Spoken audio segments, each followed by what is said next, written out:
అదనంగా అవుతుంది. ఇది కాకుండా అప్పటికి ఇప్పుడు కాస్ట్ ఎక్స్క్లవేషన్, ఏదైతే సిమెంట్ ధరలు పెరిగాయి, మిగిలిన రేట్లు పెరిగాయి, లేబర్ పెరుగుతుంది, ఇన్ఫ్లేషన్ ఉంది, అవన్నీ వస్తే అది కూడా పెరిగే పరిస్థితికి వచ్చింది. ఇంకొక పక్క గవర్నమెంట్ ఆఫ్ ఇండియా ఇచ్చినటువంటి 8,242 కోట్లు ఇస్తే 2,334 కోట్ల రూపాయలు డైవర్ట్ చేశారు. డైవర్ట్ చేసి ఒక 2,000 కోట్ల రూపాయలు పెండింగ్ బిల్స్ పెట్టారు. దీంతో పనిచేయడం కూడా ఆపేశారు. ఎటు పనిచేయడానికి కూడా వీలు కాదు.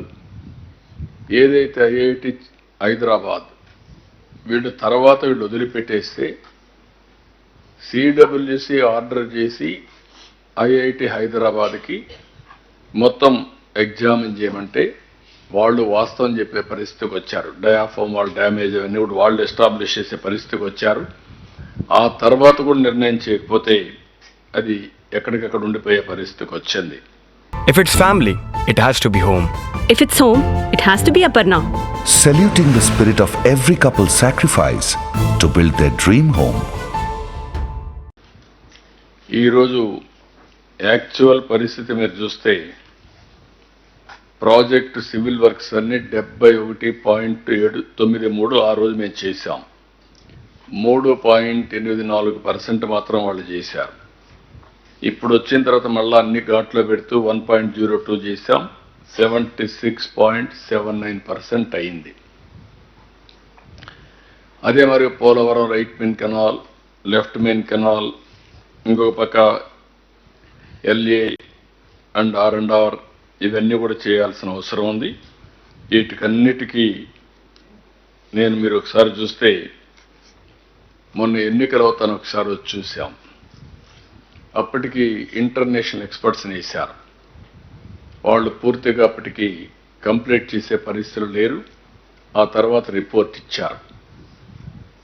ఆ రిపోర్ట్ వచ్చిన తర్వాత నేను కేంద్ర మంత్రి దగ్గరికి వెళ్ళాం, ప్రధానమంత్రి గారికి చెప్పాం, ఇంకొక పక్క ఫైనాన్స్ మినిస్టర్ రిక్వెస్ట్ చేశాం. 12,157 కోట్లు ఏదైతే ఫేజ్ 1, వీళ్ళు ఎప్పుడు ఈ ప్రాజెక్ట్ ఫేజ్ 1 లేదు, ఫేజ్ 1 కూడా క్రియేట్ చేశారు. 41.25 క్రియేట్ చేశారు.